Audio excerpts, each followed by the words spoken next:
If you're a Ghostbusters fan and also a gamer, you no doubt have played Ghostbusters the video game. Developed by Terminal Reality and published by Atari in 2009 and then again in 2019 by Mad Dog Games with a remastered release for newer gen hardware, I'd wager that I've casually played through and completed this game a few dozen times at this point. I know every level, every ghost, every cutscene, every scripted line of dialogue, but unlike the classic films, there are new ways to breathe new life into this game that is now over 15 years old, especially when it comes to playing the game on PC. That's right, again, we're going to be talking mods, and I've already showcased a few here on the channel, including giving the game the aesthetic of both the animated series, the real Ghostbusters, as well my favorite in the franchise, 1989's Ghostbusters 2. I've also shown some glitches allowing you to get to areas you're not supposed to go to, most notably in the Times Square map. But what if we could get to more areas that we're not supposed to get to? Well, in today's video, we're going to do just that, all thanks to a mod released by Ghostbusters the video game modder, Saki's 720. Also, be sure to check out Saki's 720's YouTube channel, a link is in the description. So, as part of Saki's modding tool, you can turn on Slew Mode, allowing you to fully navigate around the map, removing borders and barriers, and when I found out I could do this, I immediately had to go to the Ghostbusters Firehouse to not only see what's outside of it, but also get a better look at an Easter egg that's on the inside. Being that right now I am located on the main floor of the Firehouse, I'm going to go ahead and run to the back of here because in behind this glass, probably one of my favorite Easter eggs in the game, we've got the Ghostbusters 2 logo as well as the doors to the Ecto-1A. Now normally you cannot get back here, this is kind of just for show, but I'm going to go ahead and activate the slew mode here, exit the third person view, and you can see right here we just fly right back here, and yeah, there's our better look at the somewhat pixelated Ghostbusters 2 sign and those Ecto-1A doors. Now, while I am here, I can actually go back into the standard third person perspective, as you can see right here. And given that I'm not really supposed to be back here at all, it shouldn't be too surprising that there are really no like barriers or borders. I can kind of just like walk through the boxes, this tarp here. Yeah, there's not really too much interactivity back here at all, but it is cool to kind of see this up close. So to make it back into, the part of the game that we're actually supposed to be in, I can either, enter slew mode again and just kind of like fly back to where I should be, or in a lot of cases, I can actually just kind of walk up to that barrier and it just kind of pulls me, there we go, right back in. Oh, and actually right here, we've got Janine Melnitz, and I've always been kind of curious, what is on that screen? Can we get a better look at it? Ghosts in the Big Apple. And then over here, we've got that Ghostbusters 2 hot beverage thermal mug, the free balloon for the kids, but those are things you can just plainly see while playing through the game. However, what about this right here? I mean, this random photo of a guy. I'm guessing this is somebody who worked on the game, more than likely. Also on Janine's desk, we've got a magazine there, 30 Ways to Stay Hip, Don't Lose Your Style, as well right here, the Ghostbusters logo adorns the Ghostbusters telephones, because of course they do. And actually, in speaking about that, heading over here, we've got Louis Tully's desk, exact same website that Janine was taking a look at, Ghosts in the Big Apple. Now, Rick Moranis, he did not return to reprise his role as Louis in the Ghostbusters game, so to write him out, the story just has him as, well, feeling sick, and he went home early. But again, these are all things you can kind of see normally in the game, so let's now take a peek inside the Ghostbusters Ecto-1, or should I say Ecto-1B as it is in this video game. And wow, these textures, they have not aged well over the last 15 years, despite the fact that this is from the 2019 remastered game. We got the front in there. As well, let's move up to the second floor, and right here, this is kind of the living quarters where all the Ghostbusters beds are. Of course, the lab here, and this ladder. I have always wanted to make my way up this thing, and I guess I'm going to do that a little later in this video, so keep watching. Heading back over here, this mod does allow us to take a better look at some of the smaller details the game has to offer, including right here, instead of Twinkies, we've got tasty yellow cakes. As well. Oh man, we got cobwebs hanging off a pizza. Oh, that pizza just in the microwave. Wow, the Ghostbusters, they're slobs. And then just continuing to kind of navigate through the living quarters here. Let's make our way right back down. And I don't really need to go through here. Again, I can just kind of fly through all the walls, but you know, I had to try this pole. And actually, in speaking about that, going a little further down here, I've already activated the cutscene that, you know, you accidentally shoot the containment unit, Slimer goes down to the basement, and that is actually where we are right now in the game. So in heading down to the basement, we've got Ray there waiting for me, and moving around, there is not really too much to see here. Oh, you can kind of see I exited the map a little bit. You can kind of see around the, you know, some of the buildings and such like that. Yeah, you can kind of get a better idea of just how large this downstairs is, this kind of additional basement area.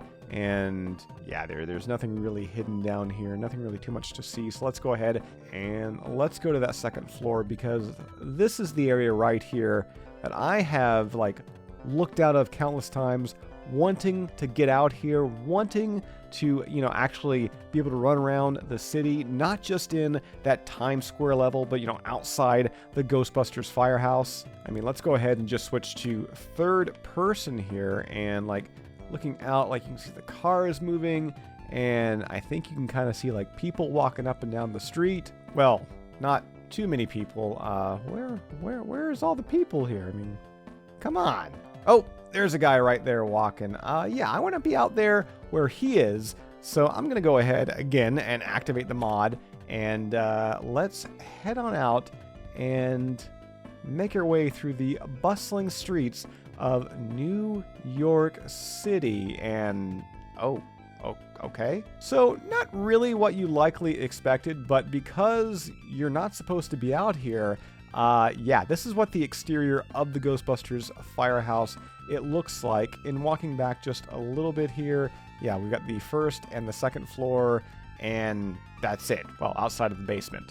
And in looking around here, there is a big texture file that just reads apartment for rent. In fact, that texture file can be found quite a bit when it comes to this map. Again, areas that you're not really supposed to see there, just to kind of fill. I mean, like, I'm kind of surprised they didn't use like this brick pattern, but yeah, I guess if, you know, you're not supposed to see it, why does it matter? And while I'm out here right now, I should make note that I can totally fire my proton stream. However, it doesn't damage the wall as well. It does nothing to the pedestrians. And speaking of the pedestrians, yeah, those are some low poly people walking the streets of New York City. Hi. Okay, you're turning around? Bye. And with that, yeah, the people, they do not respond to the proton stream. Same with all the vehicles here. They are also low poly. I mean, not as bad as the people, but yeah, not nearly as good looking as the Ecto 1B or some of the other cars that you see in the game, and you can totally walk through these as well. In fact, being that we are out here right now, I'm going to go ahead and do a bit of a flyby and give you an overview of the exterior of this map.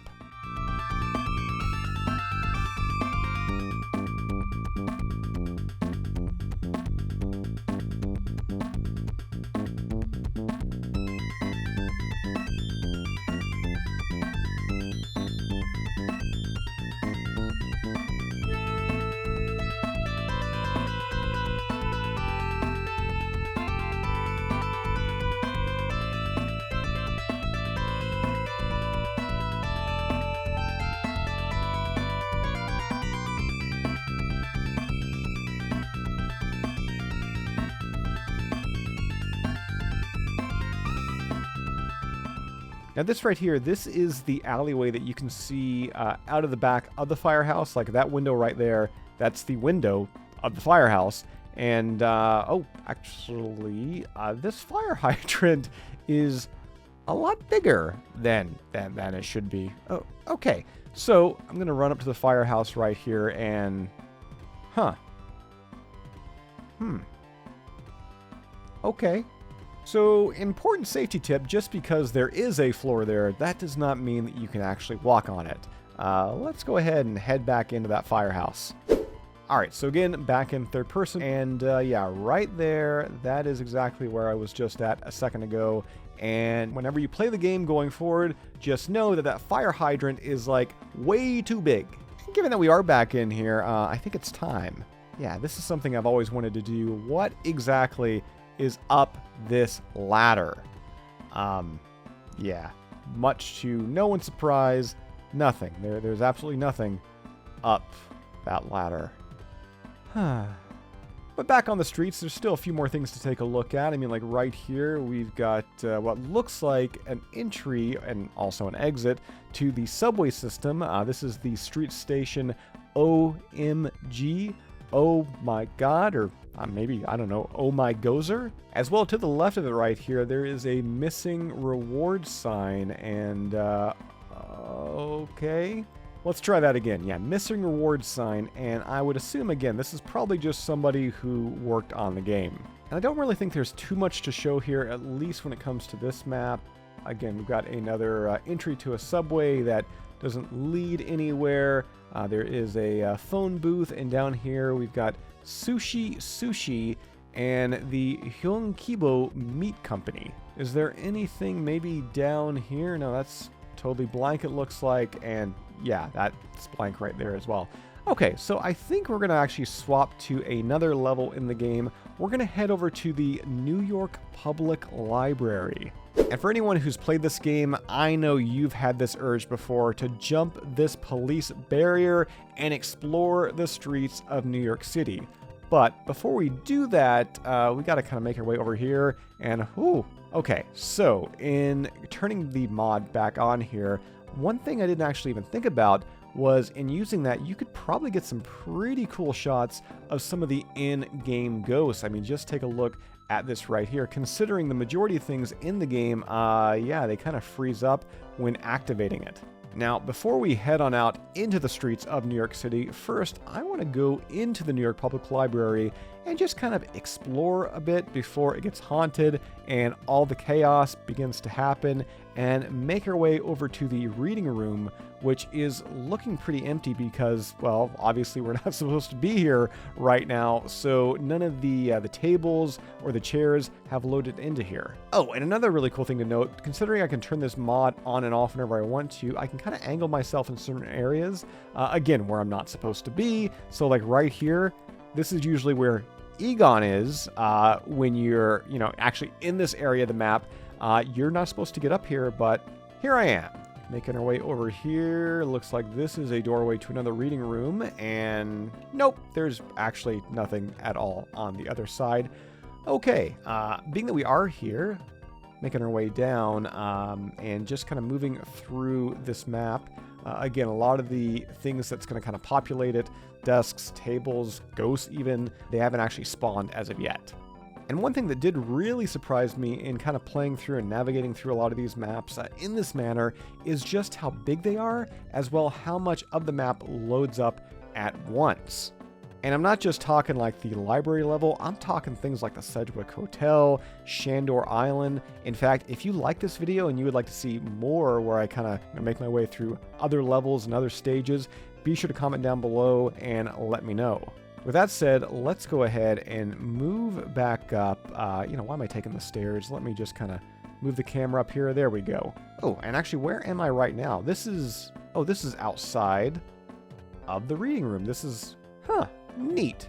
Exiting the reading room right here, and, actually, moving down here.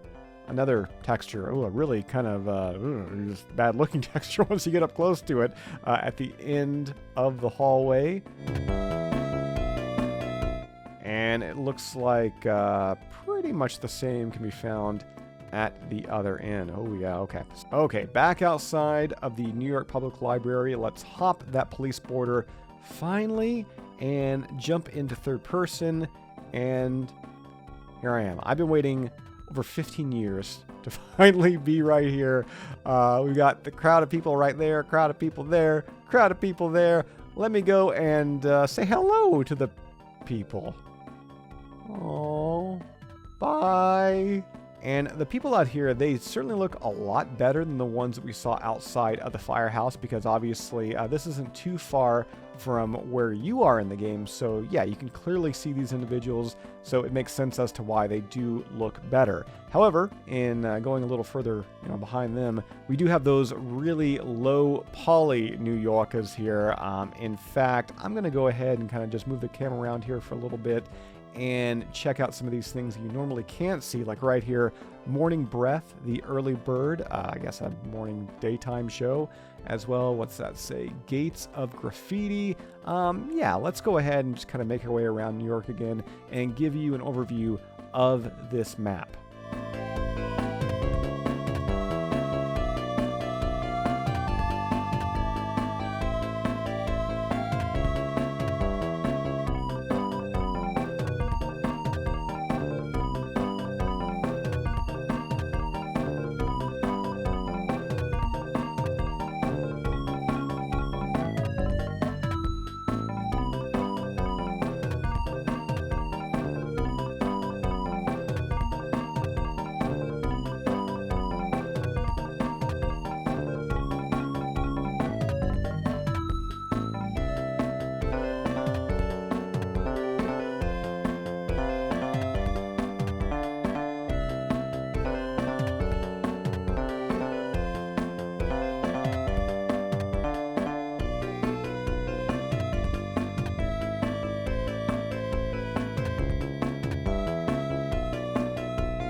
And I think with that, that's about all there is to kind of see, at least in this map here, the exterior of the New York Public Library. As I mentioned earlier, if you like this video and you would like to see more showcasing other levels from the Ghostbusters, the video game, be sure to comment down below and let us know. With that said, that's all I've got for you for this one. As always, subscribe. If you'd like to join up with Ghostbusters news, check out our Patreon page. A link to that is also in the description, and we'll see you right back here next time.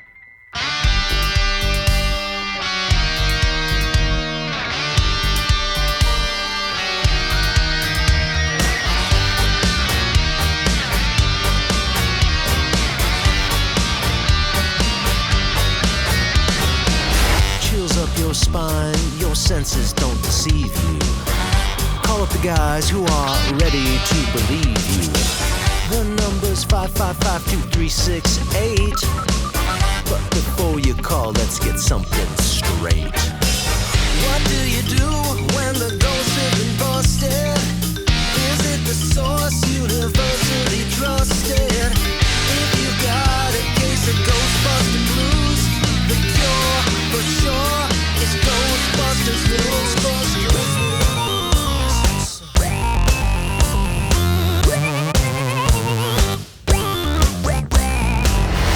Jason's the guy who's doing the heavy lifting. Through rumors and gossip.